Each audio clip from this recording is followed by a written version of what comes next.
चुनाव यो शब्द सुन्ने बित्तिकै हाम्रो दिमागमा के आउँछ? जित, हार, नेता, भाषण, होइन त? तर चुनावी दौडको एउटा यस्तो पाटो पनि छ जसको चर्चा त हुन्छ तर गहिराईमा कमैले मात्र बुझेका हुन्छन्। त्यो हो जमानत जफत। यो केवल केही हजार रुपियाँ गुमाउनु मात्रै होइन, यो त उम्मेदवारको राजनीतिक भविष्य र प्रतिष्ठासँग जोडिएको तितो सत्य हो। ल, आज यसै विषयमा गहिरिएर कुरा गरौँ। एकछिन सोच्नुहोस् त, एउटा चुनावी मैदान जहाँ 29 जना उम्मेदवार प्रतिस्पर्धामा छन्, तर जब नतिजा आउँछ 26 जनाले त आफ्नो धरोटी रकम नै फिर्ता पाउँदैनन्। यो कुनै काल्पनिक कथा होइन, यो हाम्रो चुनावको एउटा वास्तविक घटना हो। आखिर यस्तो किन र कसरी हुन्छ? यही प्रश्नले हामीलाई आजको विषयको मुटुसम्म लैजान्छ। हो, यो चकित पार्ने संख्या हो। काठमाडौँ क्षेत्र नम्बर 1 को, जहाँ हालैको प्रतिनिधि सभा निर्वाचनमा उठेका 29 मध्ये 26 जना उम्मेदवारको जमानत जफत भयो। यो एउटा आँकडा मात्र होइन, यसले देखाउँछ कि चुनावी प्रतिस्पर्धा कति निर्मम हुन्छ र मतदाताको विश्वास जित्न नसक्दाको परिणाम कति कठोर हुन सक्छ। हामीले बारम्बार सुनिरहने यो शब्द जमानत जफत, यसको खास अर्थ के हो त? ल, अब यसको परिभाषा र कानुनी पक्षलाई अलि सरल तरिकाले बुझौँ।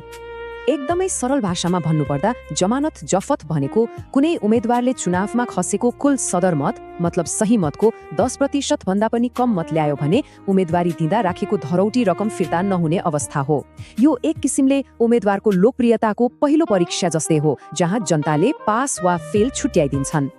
यो कुनै सामान्य चलन मात्रै होइन, यसको पछाडि बलियो कानुनी आधार छ। प्रतिनिधि सभा सदस्य निर्वाचन ऐन 2074 मा यो कुरा प्रष्टसँग लेखिएको छ। यसको मुख्य उद्देश्य भनेको निर्वाचन प्रक्रियालाई गम्भीर बनाउनु र जो पायो त्यही उम्मेदवार बन्ने प्रवृत्तिलाई रोक्नु हो। त्यसो भए अब प्रश्न उठ्छ, यो धरौटी रकम कति हुन्छ र यसका अरू नियमहरू के छन् त? आउनुहोस् अब यसको व्यावहारिक पक्षलाई पनि हेरौँ। यो 10% को आँकडा, यो चाहिँ सबैभन्दा महत्त्वपूर्ण कुरा हो। कुनै पनि उम्मेदवारका लागि यो एउटा लक्ष्मण रेखा जस्तै हो। आफ्नो निर्वाचन क्षेत्रमा खसेको जम्मा सदरमतको कम्तीमा 10% मत ल्याउनै पर्छ। यो पार गर्न सकियो भने धरौटी जोगियो, सकिएन भने गयो। धरौटीको रकम चाहिँ पद अनुसार फरक तोकिएको छ। जस्तै स्थानीय तहको वडा सदस्यका लागि जम्मा 500 रुपैयाँ छ भने प्रतिनिधि सभा सदस्य बन्नका लागि 10,000 रुपैयाँ धरौटी राख्नुपर्छ। रकम सानो ठुलो जे भए पनि यसले उम्मेदवार कतिको गम्भीर छ भन्ने कुरा चाहिँ पक्कै सङ्केत गर्छ। तर हाम्रो निर्वाचन प्रणालीलाई सकेसम्म समावेशी बनाउन कानुनले एउटा राम्रो व्यवस्था पनि गरेको छ। महिला, दलित, अल्पसंख्यक समुदाय र आर्थिक रूपमा कमजोर उम्मेदवारहरूका लागि यो धरौटी रकममा 50% मतलब आधा छुट दिन्छ। यसको पछाडिको सोच के हो भने पैसाकै अभावमा कोही पनि चुनाव लड्नबाट वञ्चित हुनु नपरोस्। नियम र कानुनका कुरा त भए, तर वास्तविक चुनावी मैदानमा यो कस्तो देखिन्छ त? अब केही यस्ता वास्तविक उदाहरणहरू हेरौँ जसले जमानत जफतको कठोर यथार्थलाई छर्लङ्ग पार्नेछ। यो चुनावी मैदान भनेको एउटा यस्तो ठाउँ हो जहाँ न्याय निष्पक्ष तर कठोर हुन्छ। यहाँ जनताको मत नै अन्तिम फैसला हो र त्यो फैसलामा खरो उत्रन नसक्नेले मूल्य त चुकाउनै पर्छ। ल, फेरि काठमाडौँ 1 कै कुरा गरौँ, जुन साँच्चै नै रोचक छ। यहाँ जमानत जोगाउन 2908 भोट आवश्यक थियो, तर देशको एउटा प्रमुख दल नेकपा एमालेकै उम्मेदवारले ल्याउनुभयो जम्मा 1618 भोट।